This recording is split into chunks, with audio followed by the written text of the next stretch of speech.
question, and this goes to the overall, I'm just going to go back to page 10 and speak up, and then I'm going to be quiet because we're so far into this that I don't really think that, page 10 states what the master plan says, and that is that the projected land portion of the property is to be low-density residential, which is 3 residential units per gross acre. I hear you talking about green space. My question is, why have we not looked at limiting that density somewhat to allow green space? When I look at that, it's beautiful.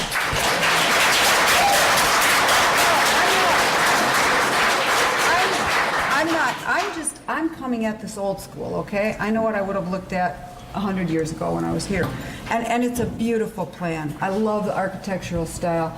I think the ownership has done a tremendous job in working with the cottage owners in many, many respects. I think the fact that you guys can use the streets is awesome. But as a planning commission, here's what as a planning commission member, here's what my master plan says.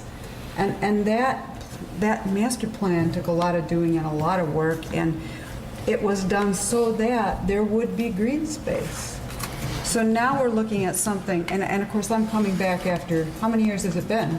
10? I don't know. 11. I was there too. Oh, thank you. And saying, oh, okay, this is why we said 3 units per acre. And I'm not saying this isn't doable or workable. I'm going to step back out of this because it's too far for me to go back and say, wait a minute, but no, it isn't.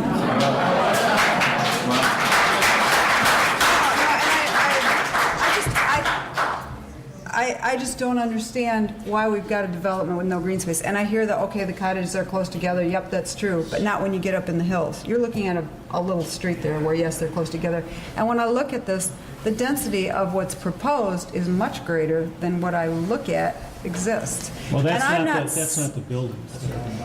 Okay, all right, that's just a mock-up. And maybe there is green space and I'm just not seeing it. Maybe there, and it's beautiful. Your architectural designs are beautiful. The concept is great. I just am asking the question, why the density?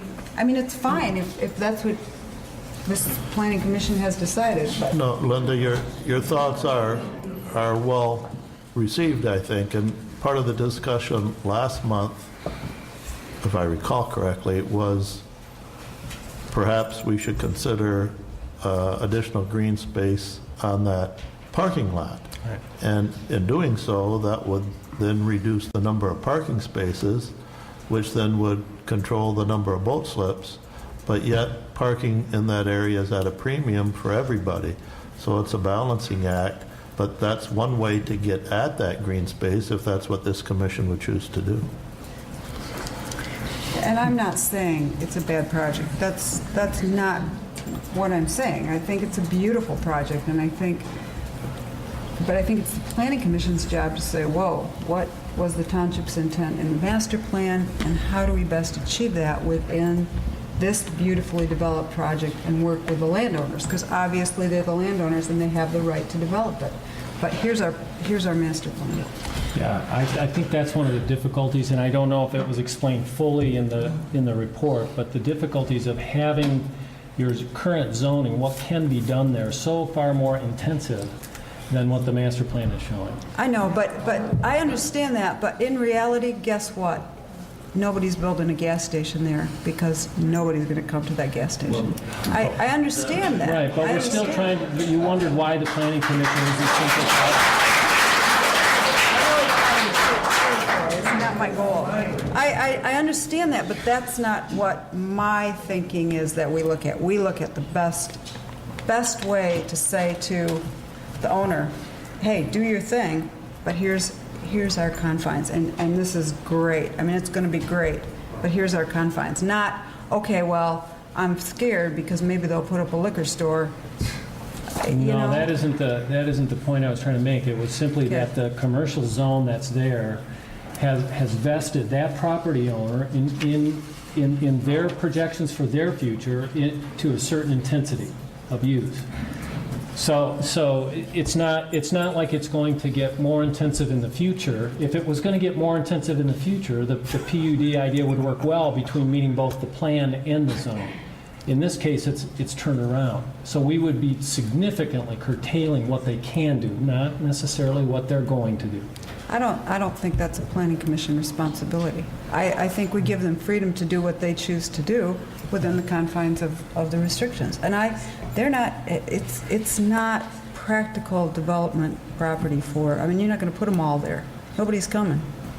So, I think the important thing is, you know, I think everybody needs to work together in this, but I think the planning commission needs to say, okay, what does our master plan say? How do we best achieve that within the confines of what we got? So, and maybe that's what everyone has done. I don't know. I'm just stepping in and looking at this from old school thought, from what I looked at 11 years ago. One of the things that could be put in there is a multifamily apartment condominium complex with 72 units and a marina with 80 boat slips. The parallel plan shows that under current zoning, that could be put in there. Without going through the PUD process? They would have to split the property into two because the zoning ordinance requires 5-acre maximum, I think, for the multifamily apartments. But yeah, it would not require a PUD to do that. They would need a special use for the marina. But the multifamily, the 72 units, could potentially be put on the property if the property is split into two. So there's an answer to my question. I was Right. just going to say, probably Andy and Dan, I mean, that's why we pulled up, we've actually looked at a lot of different and older meeting minutes. Correct. To answer that question. Those are a the lot of things I people- don't know, just stepping in. I'd like to see a playground and maybe a dozen apartments there, I think. And the density, from my perspective, looking at the minutes, the density was determined by the Planning Commission in February on the meeting on the 16th in 2010. If we had a situation where a new majority